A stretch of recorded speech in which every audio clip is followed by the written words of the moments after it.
আপনারা ভিডিওর থাম্বনেলটা দেখে অনেকেই হয়তো বিভ্রান্তি বা টেনশনে পড়ে গেছেন। পাসপোর্ট হবে না সংশোধন ছাড়া। কিন্তু এই নিয়মটা কাদের জন্য সেই বিষয়ে পাসপোর্ট অধিদপ্তর সরাসরি বলে দিয়েছে। আপনাদেরকে এই বিষয়ে বিস্তারিত জানিয়ে দেব। তাই প্রবাসী ভাই বোনেরা যারা রয়েছেন সম্পূর্ণ ভিডিও কন্টিনিউ দেখুন। এই বিষয়ে জানতে পারবেন কাদের পাসপোর্ট হবে না সংশোধন ছাড়া। এখন আপনাদেরকে নিয়ে যাব সরাসরি দেখানোর জন্য মূল ভিডিওতে। চলুন তাহলে দেখানো যাক। সম্মানিত দর্শক, আপনারা অনেক প্রবাসী রয়েছেন জন্মসনদ দিয়েই পাসপোর্ট তৈরি করেছেন, অথবা অনেকেই জন্মসনদ ছাড়াই পাসপোর্ট তৈরি করেছিলেন দালালের মাধ্যমে, কিন্তু তারাই এখন এই সমস্যার মধ্যে আছেন। দেখা গেছে আপনার পাসপোর্ট, জন্মসনদ, ভোটার আইডি কার্ড, সার্টিফিকেট এগুলোর সাথে আরেকটার সাথে আপনার তথ্যের গলমিল রয়েছে। যেমন নিজের নাম, পিতার নাম, মাতার নাম, জন্ম তারিখ এবং বয়সেরও অনেকেরই অনেক তফাৎ রয়েছে। 10 বছর, 5 বছর, অনেকেরই এরকমও আছে। প্রবাসী ভাই বোনেরা রয়েছেন 20 বছর পর্যন্ত আপনার পাসপোর্টের বয়স গরমিল আছে, যার জন্য আপনারা এই নিয়ে অনেক দৌড়াদৌড়ি, হয়রানি বা টেনশনের মধ্যে এম্বাসি, বাংলাদেশ পাসপোর্ট অধিদপ্তর বা বিভিন্ন জায়গায় দৌড়াদৌড়ি করছেন। কোনোভাবেই আপনার এই সমস্যাটা সমাধান হচ্ছে না। সেই বিষয়ে বাংলাদেশ পাসপোর্ট অধিদপ্তর বলেছে, যারাই আপনার আগে পাসপোর্ট তৈরি করেছেন সেই এমআরপি পাসপোর্টগুলো আপনার এখন এই তথ্যগুলো ভুল। যেমন যারা প্রবাসে রয়েছেন অনেকেরই দেখা গেছে এমআরপি পাসপোর্টগুলোতে আপনার ভুল তথ্য রয়েছে। যেমন নিজের নাম, অনেকেরই পিতার নাম, মাতার নাম, বয়স, জন্ম তারিখ এবং ঠিকানাতেও কিছু কিছু প্রবাসী ভাই বোনদের এই তথ্যগুলো ভুল হয়েছে। তবে আপনারা অনেকেই অ্যাম্বাসিতে গিয়েছিলেন আপনারা এমআরপি থেকে ই পাসপোর্ট করার জন্য অথবা রিনিউ করার জন্য। তারা আপনাকে বলছে যে আপনার যেই এমআরপি পাসপোর্টটি রয়েছে সেই এমআরপি পাসপোর্টটি যদি আপনি রিনিউ করতে চান অথবা আপনি যদি একটি ই পাসপোর্ট নিতে চান, তাহলে আপনাকে জন্মসনদ দিতে হবে অথবা আপনার ভোটার আইডি কার্ড, জাতীয় পরিচয়পত্র দিতে হবে। তবে আপনাদের এক্ষেত্রে একটি বড় সমস্যা হয়েছে, সেটা হলো আপনার যে এমআরপি পাসপোর্টটি রয়েছে সেই এমআরপি পাসপোর্ট অনুযায়ী দেওয়া আপনার জন্মসনদের যে তথ্য রয়েছে সেটার সাথে মিল নাই, গরমিল রয়েছে। আবার অনেকেরই এনআইডি তৈরি হয়ে গেছে, সেই এনআইডি কার্ডের সাথে আবার পাসপোর্টের মিল নাই।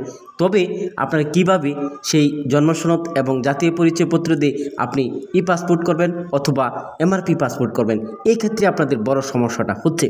তবে এক্ষেত্রে বাংলাদেশ পাসপোর্ট অধিদপ্তর বলেছে, যাদের আপনার এমআরপি পাসপোর্ট রয়েছে, প্রবাসে রয়েছেন, আপনারা এমআরপি পাসপোর্টকে যদি ই পাসপোর্ট করতে চান তাহলে আপনার অবশ্যই এমআরপি পাসপোর্টটিকে আগে সংশোধন করতে হবে। সংশোধন করার জন্য আপনার কি করতে হবে সেটা হলো আপনার আগে জন্ম সনদটি অথবা ভোটার আইডি কার্ডটি আপনার আগে এমআরপি পাসপোর্ট অনুযায়ী সংশোধন করা লাগবে। তারপর সেই এমআরপি পাসপোর্ট থেকে আপনি রিনিউ করতে পারবেন অথবা ই পাসপোর্ট করতে পারবেন। সেটাই বাংলাদেশ পাসপোর্ট ইমিগ্রেশন অধিদপ্তর সরাসরি তারা বিজ্ঞপ্তির মাধ্যমে বলেছে। যারা প্রবাসী রয়েছেন, প্রবাসীরা আপনারা এমআরপি পাসপোর্ট এখনও যারা কাগজপত্র জমা দেন নাই, কাগজপত্র জমা দিবেন। ম্যাচ শেষ হয়ে গেছে। আপনারা 2025 সালের 31শে ডিসেম্বর পর্যন্ত আপনাদের জন্য সুযোগ রয়েছে। এমআরপি থেকে এমআরপি নিতে পারবেন অথবা ই পাসপোর্ট নিতে পারবেন। তবে আপনাদের এক্ষেত্রে করণীয় হচ্ছে, যাদের পাসপোর্টে ভুল রয়েছে এমআরপি পাসপোর্টে, সেই এমআরপি পাসপোর্টটি আগে সংশোধন করার জন্য আগে জন্মসনদ, এনআইডি কার্ড সেই এমআরপি অনুযায়ী সংশোধন করে নিতে হবে। আরেকটা বিষয় আপনাদেরকে এই ভিডিওতে জানিয়ে দিতে চাই, সেটা হচ্ছে যারা প্রবাস থেকে বাংলাদেশে এমআরপি পাসপোর্ট নিয়ে চলে এসেছেন, আপনারা চাচ্ছেন সেই এমআরপি পাসপোর্টটি রিনিউ করতে বা এমআরপি থেকে একটি ই পাসপোর্ট করতে।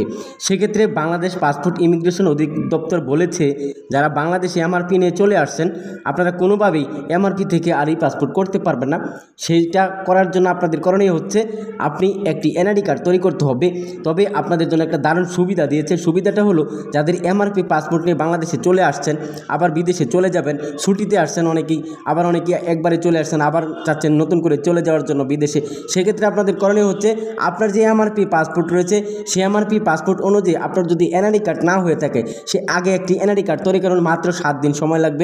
তারপর 7 দিন পর আপনি এনআইডি কার্ড হয়ে গেলে আপনার অনলাইন থেকে এনআইডি কার্ডটি ডাউনলোড করবেন। ডাউনলোড করে আপনি পুনরায় সেই এনআইডি কার্ড দিয়ে আপনি ই পাসপোর্ট করতে পারবেন, যারা বাংলাদেশে রয়েছেন অথবা বিদেশ থেকে চলে আসছেন। আপনাদের জন্য একটা দারুণ সুখবর এটা। তবে আপনারা এই নিয়ে কোনো বিভ্রান্তি বা টেনশন করবেন না। যারা বিদেশ থেকে চলে আসবেন এমআরপি পাসপোর্ট নিয়ে সরাসরি একটি এনআইডি কার্ড তৈরি করবেন এমআরপি পাসপোর্ট অনুযায়ী। সেক্ষেত্রে জন্মসনদ আপনি সংশোধন করে নেবেন যদি ভুল থাকে। তবে আশা করি আপনারা যারা প্রবাসী রয়েছেন জন্মসনদ থাকলে আপনি একটি ই পাসপোর্ট করতে পারবেন। সেই সুযোগটি দিয়েছে বাংলাদেশ পাসপোর্ট অধিদপ্তর। প্রিয় দর্শক, আশা করি আপনারা বুঝতে পেরে গেছেন। তবে আবারও আপনাদেরকে বলতে চাই, যারা প্রবাসী রয়েছেন, আপনার পাসপোর্টে যদি কোনো তথ্য ভুল থাকে, জন্মসনদ অনুযায়ী যদি কোনো তথ্য মিল না থাকে, সেক্ষেত্রে আপনার জন্মসনদ সংশোধন করে পাসপোর্ট অনুযায়ী তারপর আপনার এমআরপি পাসপোর্ট অথবা ই পাসপোর্ট নিতে হবে। সেটাই ছিল আজকের ভিডিওর মূল প্রতিপাদ্য বিষয়। আজকে এখানে শেষ করছি। আসসালামু আলাইকুম।